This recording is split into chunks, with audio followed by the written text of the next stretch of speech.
Kembali lagi bersama gue di channel YouTube Rekun. Kali ini gue akan membahas alur cerita novel Korea yaitu Sword Master Yonghae Son. Dan yang akan gue bahas kali ini adalah lanjutan dari part sebelumnya. Buat kalian yang belum nonton part sebelumnya, gue saranin untuk nonton dulu biar ngerti alur ceritanya. Gue ingetin ke kalian kalau ini jelas spoiler dari manhwanya, jadi untuk kalian yang tidak mau terkena spoiler bisa langsung skip saja. Oke, langsung saja kita masuk ke alur ceritanya.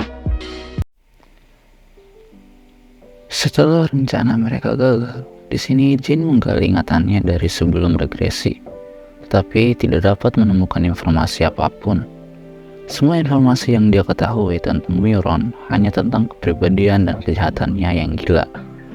Jin melirik Murakan dan sepertinya dia juga tidak tahu. Dia kemudian melihat Casimir, tapi menyadari bahwa Ghostblade tidak akan tahu banyak tentang sihir. Di sini Myron melemparkan bola es ke arah Jin. 9 bola es ukuran bola meriam masing-masing terbagi menjadi 3 proyektil yang lebih kecil.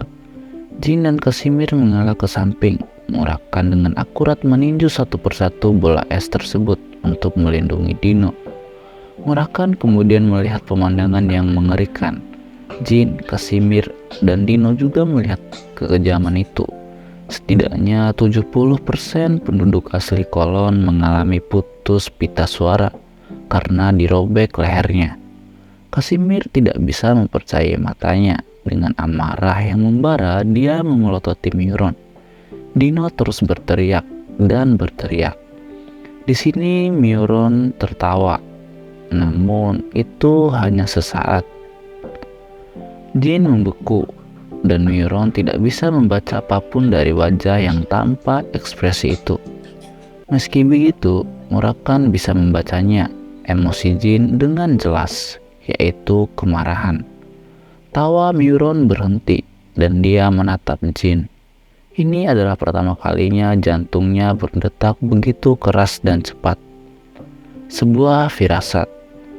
Myron sudah lama tidak merasakan ini. Kegelapan di sekitar Jin perlahan tumbuh lebih gelap dan lebih dalam. Dalam pelepasan energi spiritual Jin, lingkungan sekitarnya diwarnai hitam.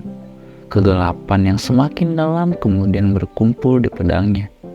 Ini adalah pertama kalinya Jin menggunakannya, setelah energi spiritualnya mencapai bintang 5. Casimir menelan ludah. Dia telah melihat ilmu pedang Jin untuk waktu yang lama. Namun, Jin tampak seperti orang yang berbeda. Jin mengaktifkan rune Mylta dan wajahnya yang muram ditutupi oleh helm. Ratusan bola es melayang di langit, beberapa kali lebih banyak dari yang ditembakkan Chipfeld. Proyektil transparan hampir tidak terlihat, disamarkan di langit malam. Tidak ada alasan khusus kenapa Murakan dan Casimir tidak bisa mendeteksinya. Myron sama sekali tidak memiliki aliran mana yang terdeteksi.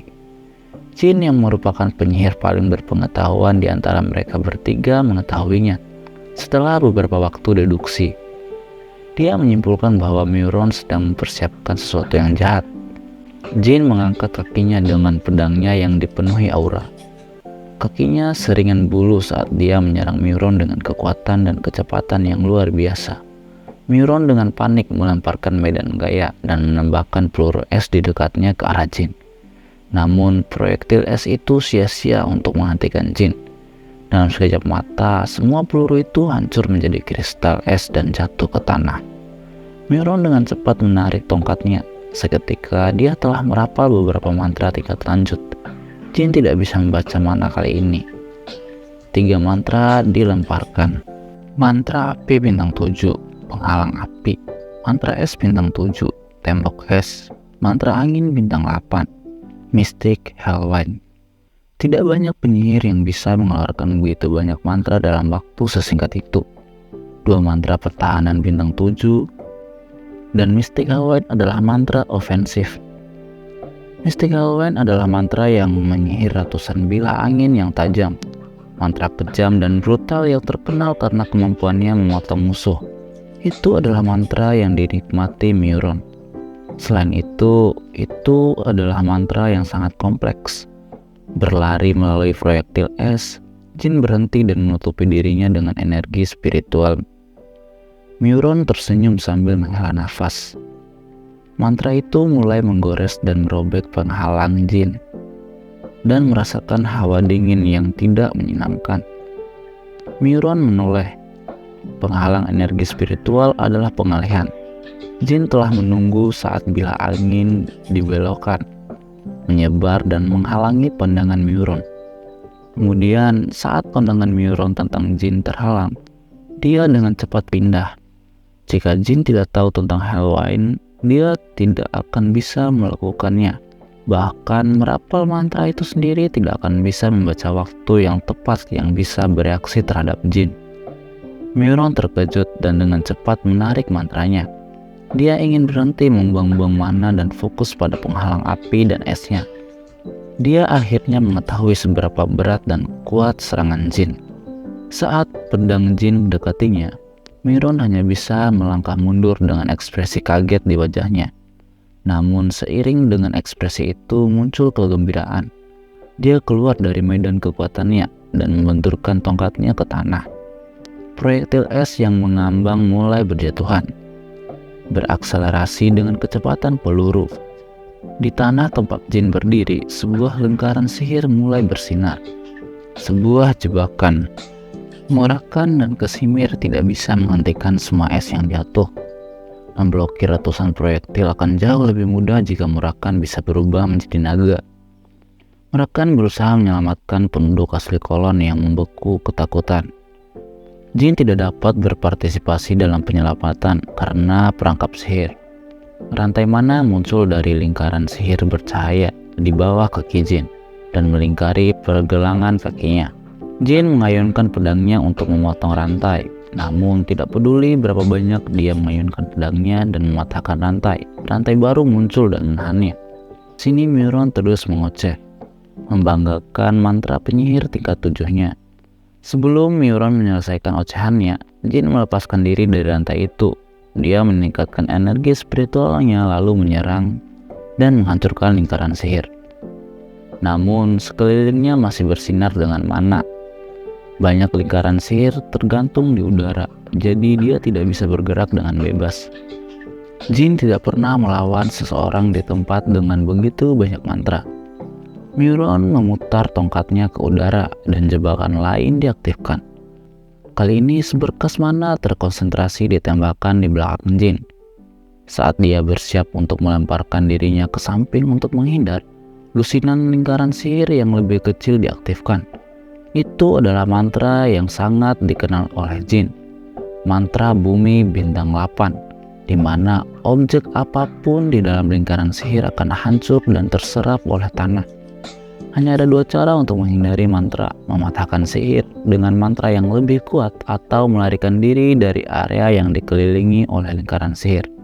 Daripada melemparkan dirinya ke mantra bumi yang diaktifkan, lebih baik terkena laser raksasa. Jin menggunakan pedangnya untuk memotong berkas cahaya yang jatuh. Percikan mana terbang kemana-mana dan membakar kulit Jin.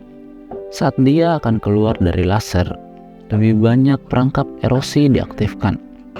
Mana merah tua mulai hancur dan menyedot debu di sekitarnya. Fakta bahwa Jin memotong sinar laser bintang 8 berarti energi spiritualnya lebih kuat dari sihir Myuron. Mata Myuron menyipit. Di sini Myuron menanyakan apakah Jin seorang magic swordman. Mata Jin melebar karena helm menutupi wajahnya, jadi Myuron tidak bisa melihat keterkejutannya. Tidak ada yang tahu keahlian Jin secepat ini. Myuron bukanlah pilar menara ke-7 penyihir tanpa alasan. Karena Jin tidak memberikan jawaban, Myuron yakin bahwa Jin adalah seorang magic swordman. Saat Myuron mengumpulkan mana dalam jumlah yang tak terbayangkan di tongkatnya dan bersiap untuk menusuk Jin dengan itu, sebuah kilatan pun muncul. Mantra cahaya kuno, Photon Cannon. Sebuah cahaya yang kuat melintas di antara mereka. Jin tersenyum lega dan Myuron mundur dengan tangan menutupi matanya. Saat Myuron mundur sejenak, lingkaran sihir jebakan meredup.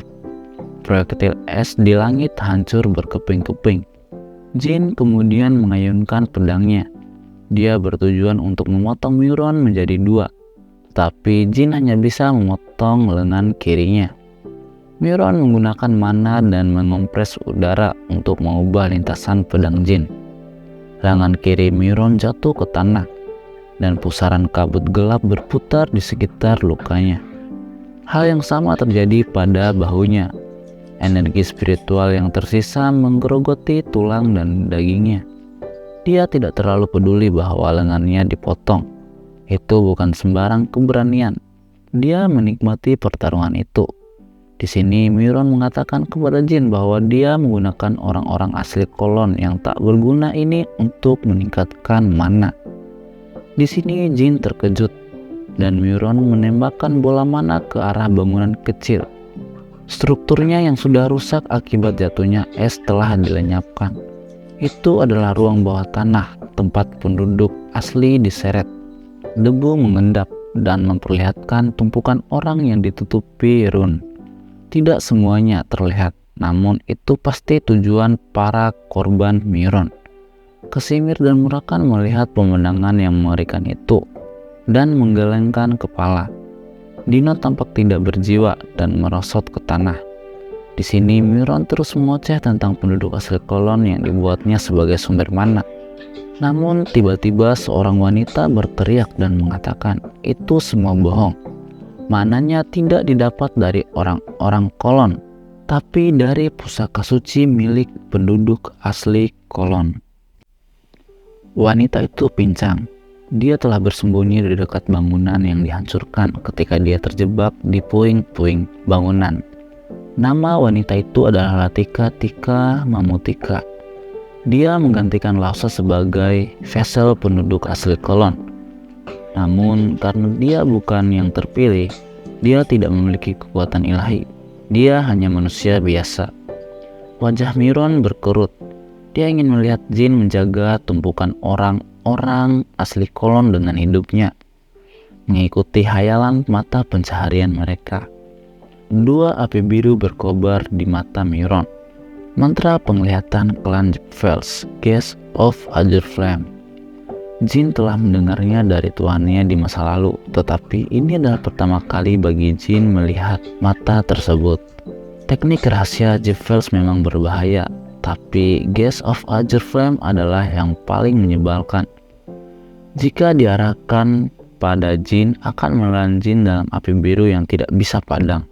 Mata Miron mengarah ke Tika dan mengatakan terbakar di neraka. Setelah Miron mengatakan hal tersebut, dari pergelangan kaki Tika api mulai menyebar. Meskipun dia terluka parah, dia memiliki kapasitas yang cukup untuk berteriak ke arah Jin dan yang lainnya.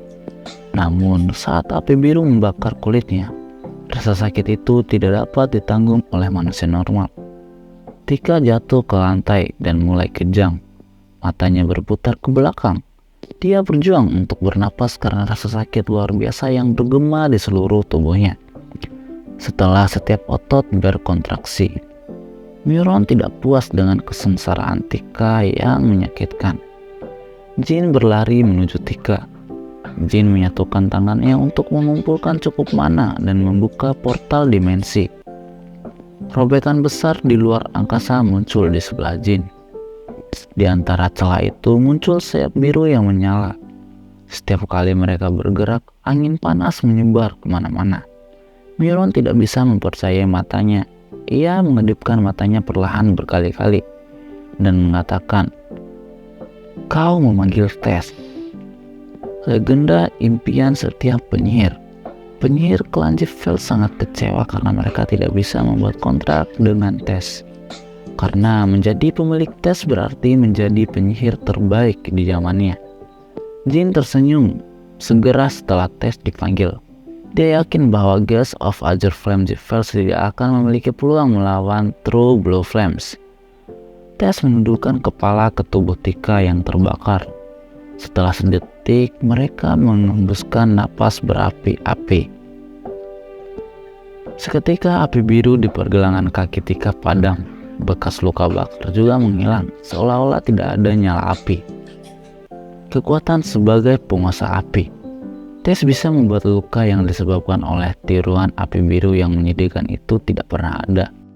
Miron tidak bisa menahan kebencian dan amarahnya. Murakan menyerang dari belakang sementara Jin dan Tess menyerbu dari depan.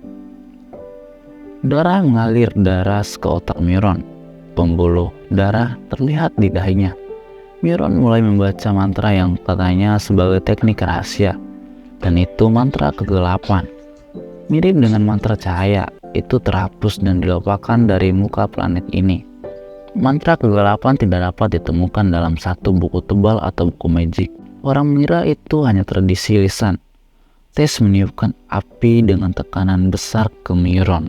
Itu berada pada level yang berbeda dari yang digunakan pada Alisa. Bahkan Jin bisa merasakan beratnya tekanan dari api Tess. Pada saat itu, Murakan mengumpulkan bayangan yang dilemparkan oleh api Tess dan mengubahnya menjadi energi spiritual. Murakan mengatakan bahwa Miron meminjamkan tubuhnya ke Demon King Orgal. Kita harus menghabisinya sebelum dia menyelesaikan mantranya. Murakan menembakkan energi spiritual seolah-olah dia melepaskan nafas naga. Api biru dan energi spiritual menelan Miron. Tetapi Jin menyadari bahwa tidak ada serangan yang efektif. Energi ungu yang aneh melindungi Miron, sesuatu yang belum pernah Jin lihat sebelumnya. Gerbang yang sama yang dia buat untuk memanggil Tess, namun ada cahaya ungu yang menakutkan di sekitarnya. Miron membuka portal dimensi dan portal itu terhubung ke dunia gelap yang biasa disebut sebagai neraka. Nafas api tekanan tertinggi Tess adalah untuk mencegah portal terbuka sepenuhnya. Murakan menodai gerbang neraka dengan energi spiritualnya agar Jin bisa mengarahkan pedangnya. Itu adalah tanda kalau tidak, dia akan berayun di udara yang tipis. Mengumpulkan energi spiritual saat mana yang dengan cepat terkuras dari pemanggilan Tess hampir mustahil bagi Jin. Begitu dia mengumpulkan energi spiritual, tanda-tanda awal mana meluap muncul. Darah mengalir keluar dari mulut, hidung, dan telinganya, dan dia langsung merasa ingin pingsan. Saat mananya semakin tidak stabil, kekuatan Tess berangsur-angsur menurun. Tekanan dari api biru tampak semakin lemah, dan Miron mengambil kesempatan ini untuk menyusun kembali mantranya. Menonaktifkan rune Mjolnir, Jin memuntahkan darah dan menyerang ke depan. Luapan mana terjadi karena sihir, dan keinginan Jin untuk bergerak berasal dari jiwanya sebagai seorang kesatria. Mampu mengerahkan ayunan pedang yang identik 10.000 kali. Panggung di mana dia bisa menunjukkan tekad melalui pedang. Meskipun Mind's Blade jauh dari jangkauannya, tepat sebelum dia kehilangan kesadaran, Jin berayun ke gerbang neraka. Miron menyadari bahwa rencananya telah digagalkan, dan dengan satu-satunya lengannya dia memeras sisa energinya untuk mengeluarkan tongkatnya sekali lagi. Gerbang neraka yang dipotong oleh pedang Jin yang diliputi energi spiritual mulai menyusut menjadi ketiadaan.